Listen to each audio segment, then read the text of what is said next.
ভারতের উত্তর পূর্বাঞ্চলের এক সুন্দর রাজ্য ত্রিপুরা। প্রকৃতি সবুজ বনানী, ছোট বড় পাহাড়, টিলা, সমতল ও নদী দিয়ে অকৃপণভাবে সাজিয়েছে এই রাজ্যটিকে। মোটামুটিভাবে ভূখণ্ডের প্রায় ৭৮% বন দ্বারা আবৃত। এই বনকে উপজীব্য করে এক বড় অংশের মানুষ তাদের জীবিকা নির্বাহ করে আসছে সুদীর্ঘকাল ধরে। বিশেষ করে আদিবাসী সম্প্রদায়ের মানুষজনের সামাজিক অর্থনৈতিক জীবন বনের উপর ভীষণভাবে নির্ভরশীল। এমনকি প্রকৃতিকে ওরা দেবতা হিসেবে মেনে নিয়েছে অনেক ক্ষেত্রেই। তাই আদিবাসীরা মাসকে দেবতা হিসেবে গ্রহণ করেছে। পাহাড় থেকে তারা প্রতিদিন আহরণ করে নানা ফল মূল, ঔষধি, লতা পাতা সহ আরও অনেক কিছু। আর ত্রিপুরায় পাহাড় বনে ঝাডু ফুল ফুটে থাকে তার আপন খেয়ালে।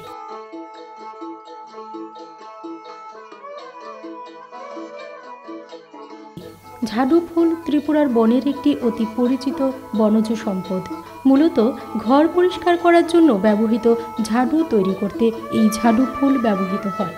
সাধারণত ডিসেম্বর থেকে মার্চ মাস পর্যন্ত ত্রিপুরার বন থেকে এই ঝাডু ফুল সংগ্রহ করা হয়। একসাথে কয়েকটি ফুলের মুঠা তৈরি করে ঝাডু তৈরি করা হয়। আগে শুধুমাত্র নিজস্ব প্রয়োজনের তাগিদেই বনবাসী মানুষ এই ফুল সংগ্রহ করত। তবে এই সুদৃশ্য ফুল ঝাডুর জনপ্রিয়তা ঘর পরিষ্কার করার কাজে ব্যাপক হারে বাড়ার কারণে বর্তমানে এর বাণিজ্যিক চাহিদা খুবই বেড়ে গেছে। ফলে বাণিজ্যিক উদ্দেশ্যে সংগ্রহ ও প্রক্রিয়াকরণ খুবই জরুরি। এই কারণে এবছর ত্রিপুরার সরকার প্যাঁচারথল রেঞ্জের আওতাভুক্ত JFM কমিটিগুলির সদস্যগণকে ঝাডু ফুল সংগ্রহ, প্রক্রিয়াজাতকরণ এবং সরাসরি বিক্রি করার অনুমোদন দিয়েছেন।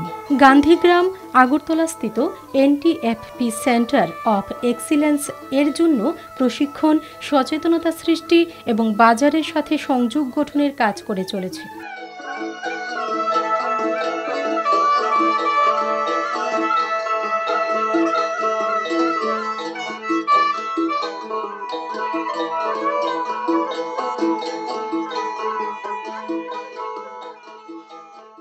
আমার নাম জ্যোতি সূত্রধর। আমরা আগরতলা থেকে আসছি। আমরা এখানে তারার একটা ট্রেনিং দেওয়া হইতেছি। ওইটা তারা প্লাস্টিক দিয়ে করতো আর কি। তা আমরা ভাবলাম প্লাস্টিক তো সবসময় বাজারে পাওয়া যায় না, হয়তো ফুল আছে ঘরে কিন্তু আমার প্লাস্টিক নাই। তো এইবার আমরা চিন্তা করলাম তারা যদি এটা আমরা শিখাই তাহলে তারা অনেকটা লাভবান হইব আর কি। কারণ নিজের বাঁশ, নিজের ফুল, এটা কীভাবে কালার করতে লাগে, কীভাবে উড়াইতে লাগে, কীভাবে মেডিসিন দিতে লাগে, ওইটা আমরা শিখাইছি তারা।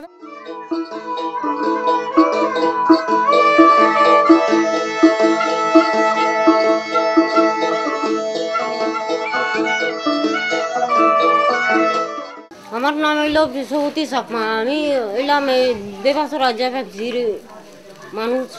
ট্রেনিং করাইতেছে দিদিমণি দুইটায়। ওই ট্রেনিং শিখছি আমি। ওই বেত কালারিং করাইও শিখছি।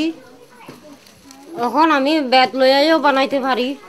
ইও প্লাস্টিক না থাকলে ইও বেত তুলিয়া বেত উঠাইয়া বানাইতে পারি আমি।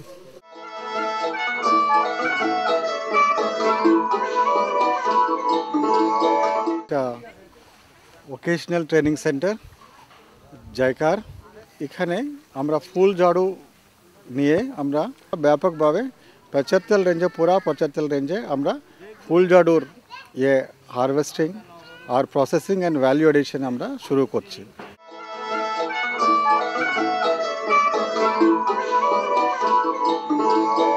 এখানে এই প্লাস্টিক বেতের অনেক দাম, কিন্তু এখানে আমাদের প্লান্টেশনে অনেক বাঁশ রয়েছে। এই বাঁশ দিয়ে যদি আমরা এনে এখানে যদি কালার করে রং দিয়ে যদি ভালোভাবে করতে পারি, তবে এই বাঁশ বেতের ফুল ঝাড়ু তৈরিটা খুব সুন্দর এবং লাভজনক হবে বলে আমি আশা করি। ফুল ঝাড়ু সংগ্রহ করার সময় হলো ডিসেম্বরের মাঝামাঝি থেকে মার্চের প্রথম সপ্তাহ। বর্ষার পর ফুল সংগ্রহ করলে গুণগত মান একদম থাকে না, তাই বর্ষার আগেই সংগ্রহ শেষ করে নিতে হবে। সংগ্রহ করার সময় সতর্ক থাকতে হবে যাতে গাছের ক্ষতি না হয়। সংগ্রহ করার সময় অবশ্যই মনে রাখতে হবে ফুলের বৃন্ত যেন ন্যূনতম 75 সেন্টিমিটার, মানে মোটামুটি 2.5 হাত লম্বা থাকে। তোলার নিয়মটা হইল, যেইটি আমরা প্লাইং করি এটার নাম হচ্ছে প্লাইং মাল, আর যেইটা কাটতে আছে এগুলা হচ্ছে ডাটা মাল কয় আর কি, মানে স্টিক মালও কয়। এক একজনে মেয়ে বা ছেলে এগুলা 30-35 কেজি সংগ্রহ করতে পারে দৈনিক। তারপরে এই শুকাইয়া যে রাখবো এক একটা ঝাড়ু, যেইটা সুঙ্গাতে দুখানি হইব, একজনে সাধারণত যারা কম কাপ খাস শিখছে এরা 100 হইতে 150 ঢুকাইতে পারবো, আর বেশি যদি আগাইয়া যায় 200 হইতে 250, 300 এরকম ঢুকাইতে পারি।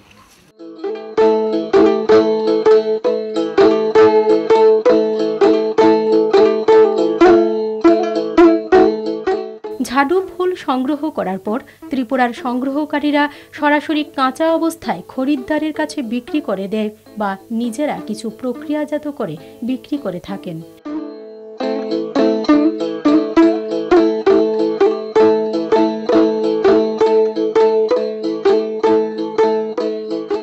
এখানে প্রক্রিয়াজাতকরণের কিছু বিধি উল্লেখ করা হলো।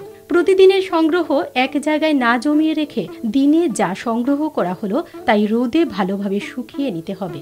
রোদ না থাকলে ছড়িয়ে রাখতে হবে। কোনো মতেই কুয়াশার মধ্যে যাতে না ভিজে তা লক্ষ্য রাখতে হবে। সাধারণত 3 দিন ভালোভাবে রোদে শুকিয়ে নিতে হবে। আর ফুলের মধ্যে যাতে নীল বাদামি রঙের ছত্রাক না পড়ে তার যত্নের সাথে নজর রাখতে হবে। ঠিকভাবে সংরক্ষণ করার জন্য সংগ্রহ করা ঝাডু ফুল বাঁশের ধারি চাটাইয়ের উপর অথবা কাঠের পাটাতনের উপর অনুভূমিকভাবে শুইয়ে রাখতে হবে এবং যে ঘরে রাখা হবে সেই ঘরের সব দিকে ব্লিচিং পাউডার ছড়িয়ে দিতে হবে। আমাদের কাঞ্চনপুর ফরেস্ট ডিভিশনে এই পেতালঠ রেঞ্জে আমাদের প্রায় 30টার মতো জেফিমসি আছে। তো সব জেফিমসিতেই এই ফুল ঝাড়ুর কালেকশন চলছে। জাইকা প্রজেক্টের মাধ্যমেই এইসব কাজ চলছে। এই বছরে প্রায় 100 টনের মতো তারা কালেকশন করবেন। তো এটার ভ্যালুয়েশন প্রায় 27 লাখের মতো আসবে, একটা অ্যাসেস করেছি আমরা। ফুল ঝাডু ঘাস দিয়ে মূলত 3 রকমের ঝাডু বানানো হয়। বর্তমানে প্রতিটি JFMC-তেই এই লক্ষ্যে প্রশিক্ষণ চলছে।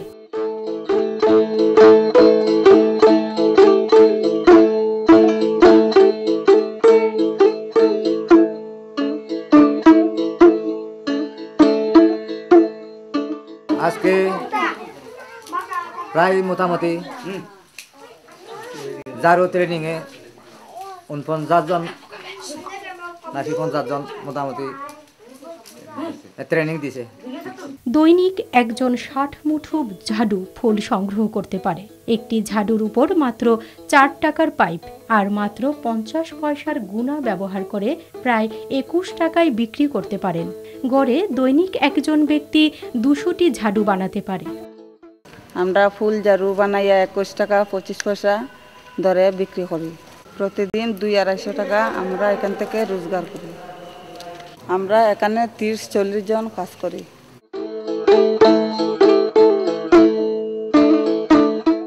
ভালো কোয়ালিটির ঝাড়ুটা প্রায় 22 টাকার মতো আমরা পাই। কন্ট্রাক্টর আমরা থেকে খরিদ করেন। আমরা ট্রেনিংও পাইছি জায়গার তরফ থেকে, কয়েকদিন ট্রেনিং পাইছি, প্রায় 6-7 দিন। ঝাড়ু বানাইয়া আমরা জীবিকা নির্ভর করে এখন মোটামুটি চলতে আছি। ঝাডু সংগ্রহের কাজকে ত্বরান্বিত করা ও গুণমান সম্পূর্ণ ঝাডু তৈরি করার লক্ষ্যে জাইকার তরফে JFMC সদস্যদের নিয়ে ওয়ার্কশপ করানো হচ্ছে। আমি এখন এই ইনকাম জেনারেটিং অ্যাক্টিভিটির কাছে আমি আসছি। ইনকাম জেনারেটিং অ্যাক্টিভিটি এখন ত্রিপুরা রাজ্যে আমরা দেখছি বনের যে জিনিসগুলি, এই জিনিস নিয়ে আমরা ইনকাম জেনারেটিং অ্যাক্টিভিটি করলে এখন বাগান হয়, পাইপলাইন হয়, উইডিং হয়, কি হয়, টাকা তো এই JFM-এ যাচ্ছে।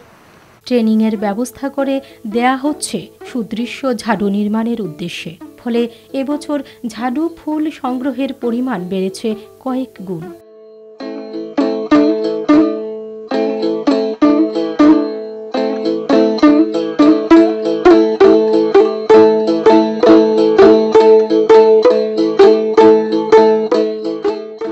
অন্যান্য বছরের তুলনায় এবার ঝাড়ুর কালেকশন অনেক বেশি, যেহেতু তারা প্রত্যেকেই ট্রেনিং প্রাপ্ত হয়েছেন এবং তারা নিজেদের উদ্যোগে ঝাড়ু সংগ্রহ করছে।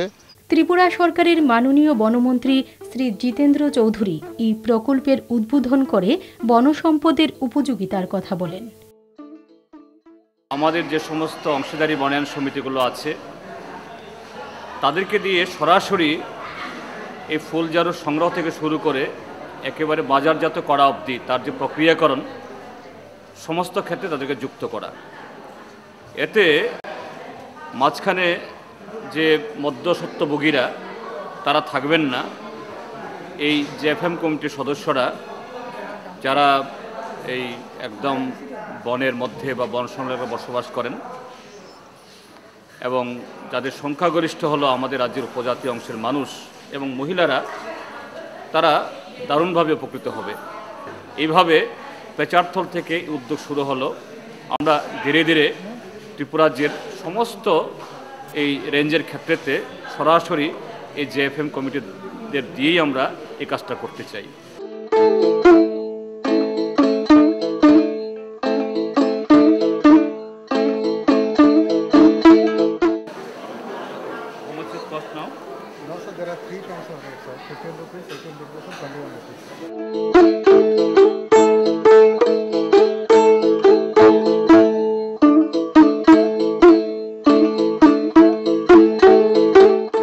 এই শিল্পের সাথে জড়িত মানুষজনের আয় বেড়েছে উল্লেখনীয়ভাবে।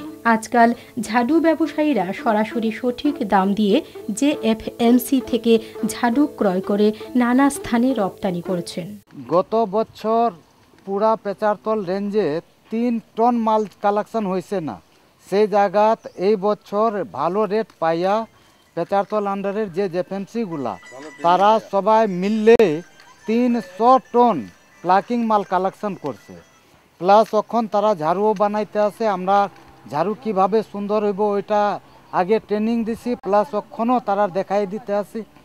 এই ফুল ঝাড়ুগুলা 4টা কোয়ালিটি, 2টা হইল পাইপের মধ্যে আর 2টা হইল চিকন বেঁধ দিয়া স্ট্যান্ডার্ড ফ্যান্সি ব্রুমস। যে ফ্যান্সি ব্রুম 450 গ্রামের হইব, ওইটার দাম হইল 23 টাকা 25 পয়সা।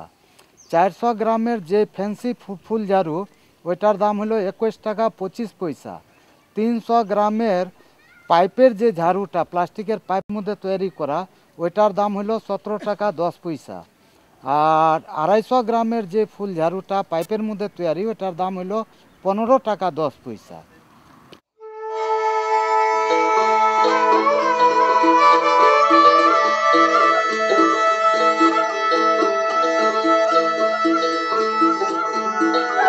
গত 2 মাস ধরে এনটিএফপির সহযোগিতা এবং জেএফএমসির সহযোগিতায় যে ট্রেনিংগুলো হয়েছিল, ট্রেনিংয়ে অনেকেই সাকসেস হয়েছে এবং মোটামুটি ডেপাসোরা জেএফএমসিতে মোটামুটি 40 জন মানুষ ঝাড়ু এখন ভালোভাবে তৈরি করতে পারে। ডেপাসোরা জেএফএমসির আন্ডারে যে এসএসজিগুলো আছে তারা নিজেরাই সবটা ঝাড়ু এবছর কালেকশন করতেছে এবং সবাই মোটামুটি ভালো। যে হাজিরা অন্যান্য বছরে তারা ঝাড়ু মার্কেটে ঝাড়ু বিক্রি করে, যেমন হাজিরা পেতে 70 টাকা 80 টাকা, এবছর তারা 200 থেকে 250 টাকা হাজিরা পড়তেছে। হ্যাঁ, 3 রকমের ঝাড়ু কিনতেছি। একটা কিনছি 15 টাকা, একটা 18 টাকা 25 পয়সা, একটা 21 টাকা 25 পয়সা। আর মোটামুটি আমার সাথে তাইনের 4 লাখ পিস ঝাড়ুর এগ্রিমেন্ট হয়েছে ডেপাসোরা জেএফএমসির সাথে।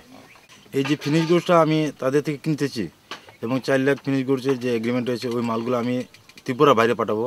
ত্রিপুরা বাইরে বলতে বোম্বে, দিল্লি, হায়দ্রাবাদ, চেন্নাই, কেরালা, ওইসব জায়গাতে এই মালগুলো ভালো ডিমান্ড আছে। এখন বর্তমানে জেএফএমসি যে মালগুলো কালেকশন করেছে সবটাই গ্রেড 1 কোয়ালিটির এবং ওটা রেটটাও মোটামুটি আমরা ভালোই পেয়ে যাবো এবছর আশা করছি।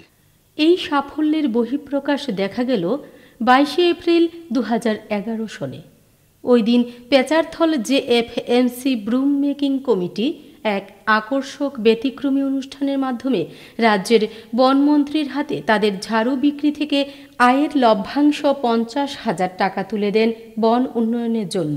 এই ধরনের বিরল ঘটনা রাজ্যে তো বটেই, এমনকি দেশেও নজিরবিহীন।